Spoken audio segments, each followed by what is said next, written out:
Hi friends, வாங்க இன்னைக்கு நம்ம தமிழ் குக்கிங் கிச்சனில் நம்ம பார்க்க போகிறது ஹோட்டல் ஸ்டைலில் வெஜ் குருமா எப்படி செய்கிறதுன்னு தாங்க. இது சப்பாத்திக்கு பூரிக்கெல்லாம் சூப்பராக இருக்குங்க.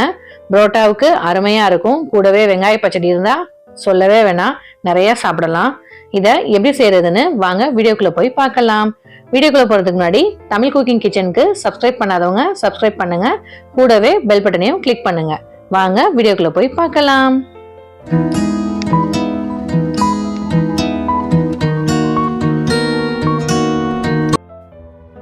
இப்போ நம்ம முதல்ல அரைக்க வேண்டியதை அரைச்சி வச்சுப்போம். ஒரு மிக்சி ஜாரில் 1/4 கப் அளவுக்கு துருவின தேங்காய் எடுத்துக்கோங்க. இது கூட சோம்பு 1/4 ஸ்பூன் அளவுக்கு எடுத்துக்கோங்க. கசகசா இருந்துச்சுன்னா அது 1/4 ஸ்பூன் சேர்த்துக்கோங்க. இது ஆப்ஷனல் தான், இல்லைனாலும் பரவாயில்ல. பொட்டுக்கடலை 1 ஸ்பூன் அளவுக்கு சேர்த்துக்கோங்க. கூடவே கொஞ்சம் தண்ணி விட்டு இதை நல்லா நைஸா அரைச்சி எடுத்துக்கோங்க.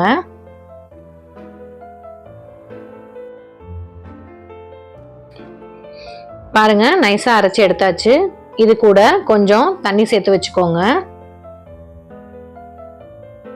இப்ப ஒரு பாத்திரத்தை அடுப்புல வச்சுட்டு அதை ஹீட் ஆனோனையும் எண்ணெய் சேர்த்துக்கோங்க. 2 ஸ்பூன் அளவுக்கு நான் சேர்த்துருக்கேன். ஒரு சின்ன 2 துண்டு பட்டை சேர்த்துக்கோங்க. 2 கிராம்பு, 1 ஏலக்காய். இது பொரியணும். இது கூட 1/4 ஸ்பூன் அளவுக்கு சோம்பு சேர்த்துக்கோங்க. இது பொரிஞ்சோனையும் பெரிய வெங்காயம் அது 1 பெரிய சைஸு, அதை கட் பண்ணி அதையும் சேர்த்துக்கோங்க. நான் சின்ன சின்னதாக கட் பண்ணி சேர்த்துருக்கேன்.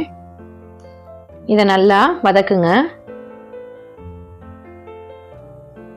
இது கூட 2 தக்காளியை பொடியா கட் பண்ணி வச்சிருக்கேன், அதையும் சேர்த்துக்கோங்க.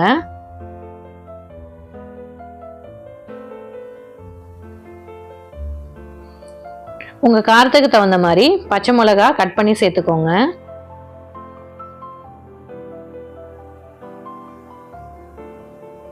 இப்ப நம்ம காய்கறிகள்லாம் சேர்த்துக்கலாம். பீன்ஸ் ஒரு 1/4 கப் சேர்த்துருக்கேன். கேரட் ஒரு 1/4 கப்பு, நூக்கல் ஒரு 1/4 கப்பு, உருளைக்கிழங்கு ஒரு 1/4 கப் எடுத்துக்கோங்க. உங்களுக்கு எந்த வெஜிடபிள்ஸ் உங்களுக்கு கிடைக்குதோ அந்த வெஜிடபிள்ஸ் உங்களுக்கு விருப்பம் போல சேர்த்துக்கோங்க. காலிஃப்ளவர் இருந்தாலும் அதுவும் சேர்த்துக்கலாம், அது ருசியா இருக்கும். இது கூட 3/4 ஸ்பூன் அளவுக்கு இஞ்சி பூண்டு பேஸ்ட் சேர்த்துக்கோங்க. ஜீரகத்தூள் ஒரு 1/4 ஸ்பூன் சேர்த்துக்கோங்க.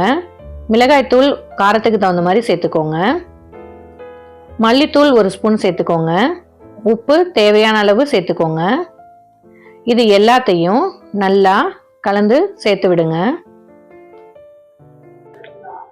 இதில் நம்ம நிறையா காய்கறிகள் சேர்க்கறதுனால குழந்தைங்களுக்கு ரொம்ப ஹெல்த்தியானது. இப்போ மஞ்சத்தூள் 1/4 ஸ்பூன் சேர்த்துக்கோங்க. இதையும் நல்லா கிளறி விட்டு கொஞ்சமாக தண்ணி விடுங்க. இதை ஒரு மூடி போட்டு இதை வேக விடுங்க. மீடியம் ஃப்ளேமில் வச்சுக்கோங்க. அப்பப்போ கிளறி விடுங்க. ஒரு 75% காய்ங்க நல்லா வேகணும்.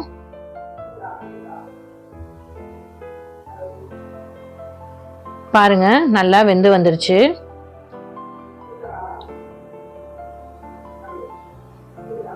இப்போ நம்ம அரைச்சி வச்ச தேங்காய் விழுத இதில் சேர்த்து விடுங்க.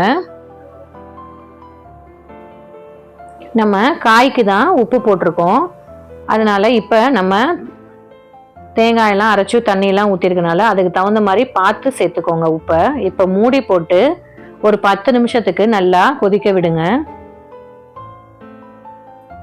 பாருங்க, நல்லா கொதிச்சு வந்திருக்கு. கொஞ்சமாக மல்லித்தலை தூவி விடுங்க. இது ருசியும் வாசமும் கொடுக்கும்.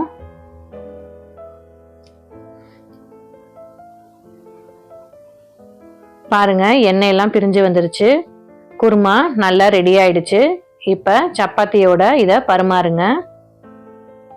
இது கூட வெங்காய பச்சடியும் இருந்தால் இன்னும் ருசியாக இருக்கும். இதை நீங்களும் செஞ்சு பாருங்க. உங்களுக்கு பிடிச்சிருந்ததுன்னா உங்கள் ஃப்ரெண்ட்ஸுங்களுக்கும் ஷேர் பண்ணுங்கள். தமிழ் குக்கிங் கிச்சனுக்கு சப்ஸ்கிரைப் பண்ணுங்கள். தேங்க்யூ.